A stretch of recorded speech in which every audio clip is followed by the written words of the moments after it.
생명의 연금술, 창조와 진화. 하나, 이쪽에서 간다 라고 하면 저쪽에선 온다 라고 한다. 각자의 위치에서 말하기 때문이다. 창조론과 진화론 이야기도 이와 마찬가지이다. 창조론과 진화론은 마음과 물질의 내면 세계와 현상 세계를 각각 자신의 위치에서 말하게 된 것이다. 내면 세계에서 보면 우주 창조이고 현상 세계에서 보면 우연 폭발이다. 둘, 빅뱅에 나타난 물리적 현상을 외면적 관점에서 보면 자연의 우연 폭발이고 현상의 내부에서 작용했던 의지를 관점으로 보면 신의 우주 창조이다. 종교의 창조론은 내면 세계의 세계관으로 직관적 관념에 의해 나온 것이고, 과학적 진화론은 외면 세계의 세계관으로 객관적 관찰에 의해 나온 것이다. 이것은 어느 것에 옳고 그른가의 문제가 아니라 관점차에 대한 문제이다. 종교는 현상의 내부에서 이루어진 진실에 관한 것을, 과학은 현상의 외부에서 이루어진 사실에 관한 것을 각각 말하게 된 것이다. 처음 하나의 소리가 있었다. 짧은 소리에서 점차 긴 소리가 나왔고, 이어 음조와 리듬이 가미되어 음악이 되었다. 여러 가지 소리, 악기가 더해지고 화음을 이루며 장르가 생겨났다. 소리는 더 복합을 이루어 오케스트라와 밴드를 이루게 되었다. 그리고 최근엔 장르를 넘나드는 크로스오버가 왔다. 월드 음악 시대가 된 것이다. 이 과정은 전체의 큰 흐름에서 보면 하나의 소리에서 복잡한 소리로 발전해가는 소리의 진화일 것이다. 하지만 흐름 내부에서 전개되는 의지를 중심으로 하고 보면 그것은 순간마다 창조되어 나오는 의지의 창작물이 되는 것이다. 하나의 음에서 오케스트라와 밴드의 음악이 나온 것은 창조인가 진화인가? 이것은 또 다른 많은 전자제품 등 기술 발전의 예이기도 하다. 셋, 태초의 창조는 이어 어떻게 전개되었는가? 진화 없이는 창조도 없고 창조 없는 진화도 없다. 모든 창조는 진화에 의한 것이고 모든 진화는 창조에 의한 것이다. 모든 존재는 그 내부에 어떤 의지를 지니고 있는데 그것은 자신이 더욱 완벽한, 행복한 존재가 되려는 것이다. 그것은 존재에게 필연적으로 있는 자신 단점을 극복하려는 의지이기도 하다. 하지만 그러한 의지는 곧바로 실현되는 것이 아니라 수많은 착오와 과오의 과정을 거쳐서 이루어지게 된다.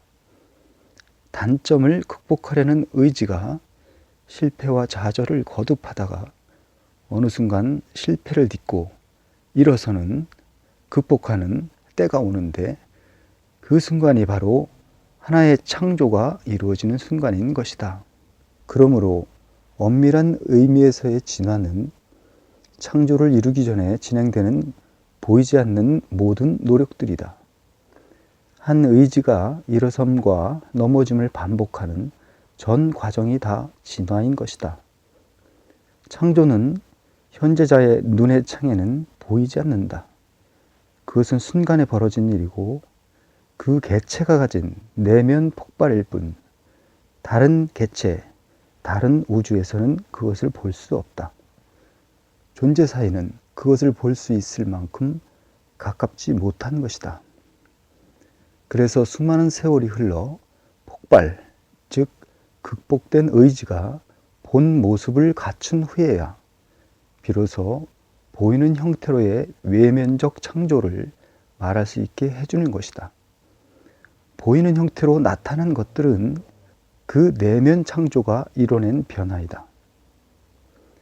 지금 이 과학이 말하고 있는 진화는 연속된 창조, 곧 창조의 창조를 말하고 있는 것이다. 창조가 거듭 진행되어 현재 과학이 설명하는 진화 곡선을 그리게 된 것이다. 과학은 눈에 보이는 것에 관해서만 설명을 하는 것이고, 그것이 현상으로 확인될 때에만 어떤 이름을 붙이는 것인 바, 눈으로 확인될 만큼의 현상을 보이는 개체는 사실 이미 오래전에 그 내부에서 창조의 과정을 거친 것이다. 그 내부적 창조가 오랜 시간 속에서 외부적 진화를 이뤄낸 것이다. 그러므로 창조와 진화는 흡사 밤하늘에 빛나는 별빛과 같다. 지상의 관찰자가 인식할 수 있도록 자신의 실체를 내보이고 있는 별빛은 이미 수많은 시간의 우주 공간 속을 뚫고 지나온 과거의 별빛인 것이다. 하나의 생명은 한 창조된 정신의 빛이 수많은 시간의 골육세포 속을 가로질러 통과해온 과거 의지의 현현물이다. 빛이 수많은 시간의 우주 공간 속 파장과 굴절로 현재 이른 것처럼 생명 또한 수많은 시간 속 우여곡절, 역사 과정으로 현재 이른 것이다. 하나의 모래가 수많은 시간의 파도 속을 부딪혀 씻겨온 결과이듯이 하나의 별빛은 수많은 시간의 우주 공간 속을 뚫고 지나온 결과이고, 하나의 생명은 수많은 시간의 습관 속을 통과해온 결과이다. 우리는 한때 빛이 번쩍하고 우리 앞에 다가온 것으로 생각했고, 우주, 생명이 뚝딱하고 우리 앞에 만들어진 것으로 생각했다. 하지만 현재도 하늘에 수많은 별들이 생성되고 있고, 땅의 생명 역시 수많은 종이 지금도 생성되고 있다. 지금 눈앞에서 반짝이고 있는 별빛은 현재의 것이 아니다. 지금 눈앞에서 현현하고 있는 생명 또한 현재의 것이 아니다. 수많은 시간의 우여곡절 속을 뚫고 지나온 과거의 의지이다. 이렇듯 창조는 진화 끝에 있는 진화로 진화의 결정물이다. 우주 폭발을 다시 보면 폭발이 바로 의지의 발현인 것이므로 빅뱅이 곧 창조이지만 폭발 직전에 먼지 성운이 결집되기까지의 전 과정은 진화인 것이다. 이처럼 영원한 시간 속을 진행하며 이루어지는 삼라만상의 이 우주는 창조와 진화의 쌍두마차에 의해 펼쳐지는 수레의 그림이다.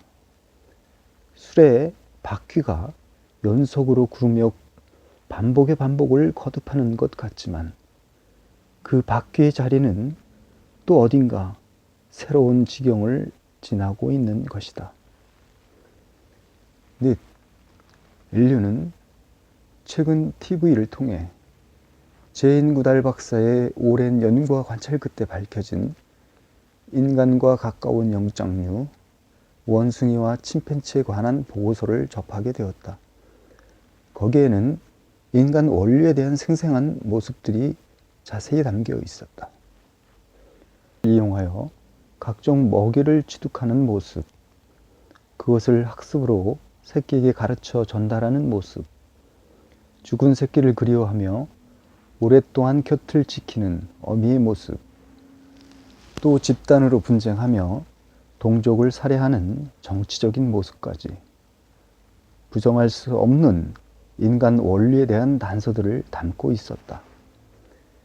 인간은 옛 유대 민족이 자신들을 선민으로 믿었던 것처럼, 또 유신론자들이 자신들의 구원을 믿는 것처럼 자신이 우주 안에 특별한 존재라고 생각해왔다. 신의 자녀이고 유일한 인격체라고 믿어왔다. 인간이 신의 자녀로서 특별하게 선택되고 창조된 인격적 존재임은 사실이다. 하지만 그 창조를 이룬 전 과정은 다름 아닌 진화임을 알아야 한다. 인간이 원숭이로부터 진화됐다는 과학적이고 객관적인 사실이 인간이 가진 가치의 존귀함과 숭고함에 손상을 주는 일인가? 인간이 원숭이로부터 진화되어 나왔다는 이 진화적 창조가 유신론자들이 생각하는 신의 단순 창조보다 가치 없는 것일까? 생명의 생명을 넘어서며 억겁의 시간 속에 이루어진 이 진화적 창조는 유신론자들이 생각하는 신의 순간, 단순 창조보다 절대 가치 없는 것이 아니다.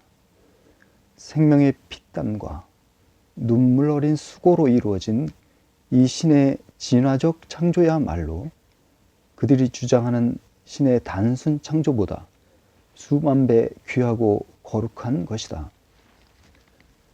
신이 우주를 창조했다는 말은 과학적이지 않다. 과학적이려면 중간, 과정에 대한 설명이 있어야 한다. 신은 진화를 창조했다. 신은 진화의 방식으로 창조를 이루시는 것이다.